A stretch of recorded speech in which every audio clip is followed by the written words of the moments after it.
Les chemins de l'oratorio, le podcast.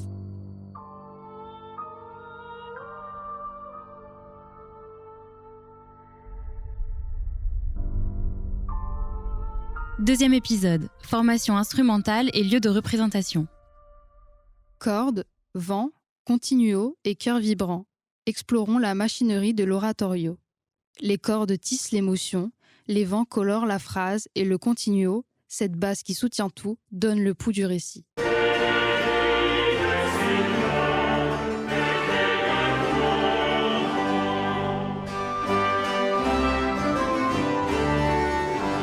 Les solistes racontent, le chœur répond comme une foule et parfois on ajoute orgue, trompette ou percussion pour booster l'intensité. Des petites chapelles aux grandes salles multimédia, l'oratorio sait se réinventer où que vous soyez.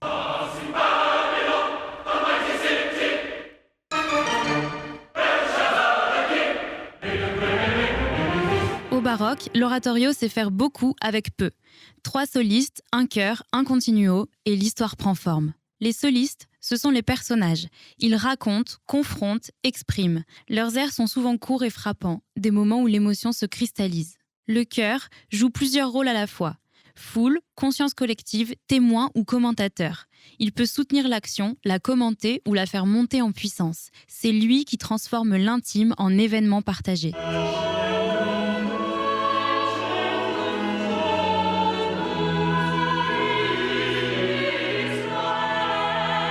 Le continuo est la colonne vertébrale harmonique. Clavecin, orgue, viol ou théorbe posent la basse et soutiennent toute la texture sonore. Sans continuo, l'architecture harmonique se défait.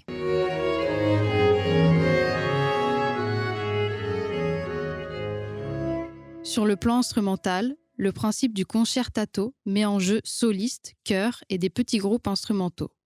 Violon pour la chaleur, flûte pour la couleur, trompette pour la solennité.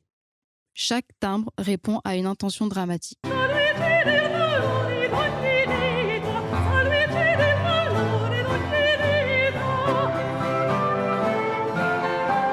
Autre caractéristique essentielle, la flexibilité. À l'époque, on adapte l'effectif au lieu et à la commande. Une chapelle demandera une formation réduite, une grande église ou une salle un effectif plus ample. Cette modularité fait la force pratique du genre.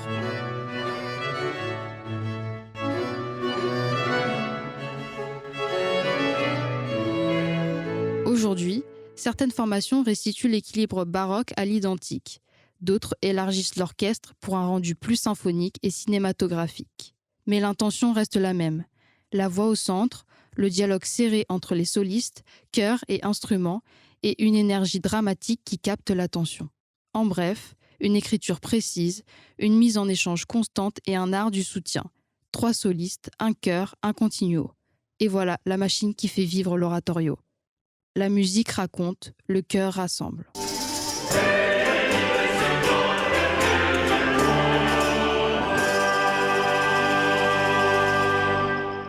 Au fil du temps, l'oratorio s'est enrichi, pas seulement en musique mais en puissance sonore. Aux formations baroques s'ajoutent, dès le XVIIIe, des orchestres plus vastes. Timbales et trompettes font leur entrée pour souligner la solennité. Les flèches orchestrales s'élargissent et le spectacle sonore gagne en ampleur. Ces instruments ne sont pas là pour faire de l'ornement inutile.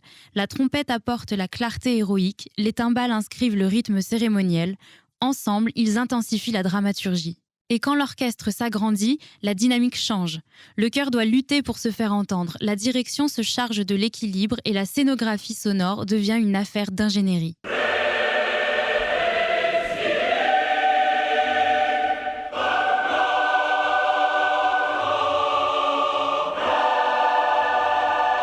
Au XXIe siècle, la palette s'ouvre encore. On retrouve l'orgue monumental, les percussions étendues, parfois des batteries ou des percussions ethniques, et désormais des synthétiseurs et traitements électroniques. Ces éléments ajoutent des couleurs nouvelles, nappes texturales, basses subtiles ou effets en temps réel qui modifient la perception de l'espace sonore.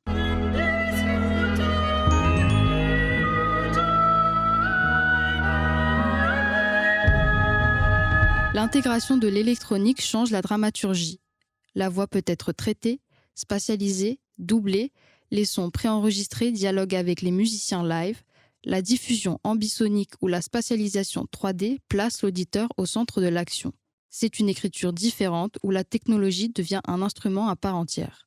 Prenez l'oratorio de Versailles.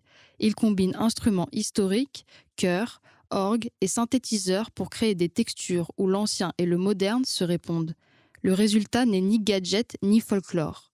C'est une nouvelle manière de raconter, plus immédiate et souvent plus immersive.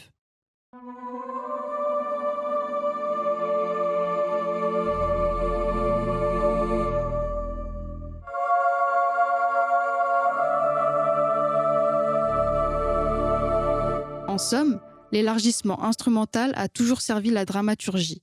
Aujourd'hui, percussions, orgue et synthé prolongent la palette expressive, sans rien effacer du rôle central de la voix et du chœur. Moi ne voulais pas venir et c'est moi qui ai amené son cheval par la brise.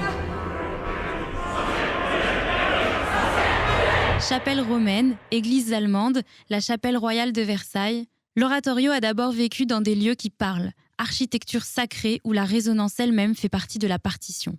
Dans une petite chapelle, la voix se pose près de l'oreille de l'auditeur. La réverbération transforme une phrase en halo. Là, l'intimité prime et chaque mot compte. En Allemagne, des églises comme la Thomaskirche à Leipzig ont servi de scène naturelle. Clarté du texte, proximité avec la liturgie et une acoustique qui privilégie la polyphonie. À Versailles, la chapelle royale offrait un cadre solennel. Architecture et liturgie conféraient une dimension presque théâtrale à l'écoute.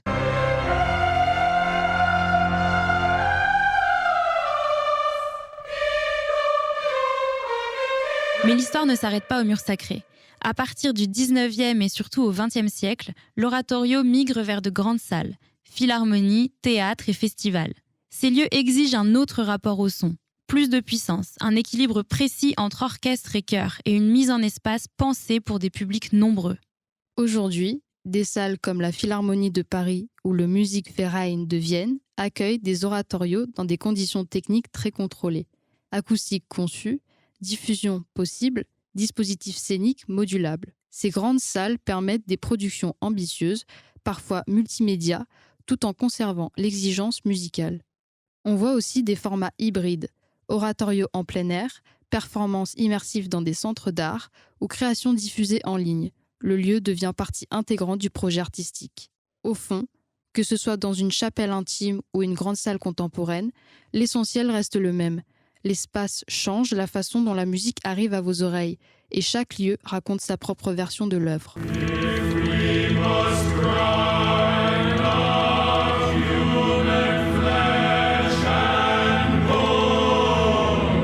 La grande salle Pierre Boulez à la Philharmonie de Paris est faite pour passer du baroque acoustique au plateau numérique sans perdre son souffle. Conçue par Jean Nouvel avec l'acousticien Sir Harold Marshall, elle combine architecture et acoustique de façon très réfléchie. Sa scénographie est modulable, gradins rétractables, scène adaptable, la salle peut prendre plusieurs configurations selon le concert, du format symphonique assis au plateau amplifié. Résultat, on peut jouer un oratorio dans une configuration intime, puis basculer vers une mise en espace large avec diffusion, vidéo et jeu de lumière, tout en maintenant une qualité sonore professionnelle. Sur le plan acoustique, la salle a été pensée pour concilier clarté et réverbération.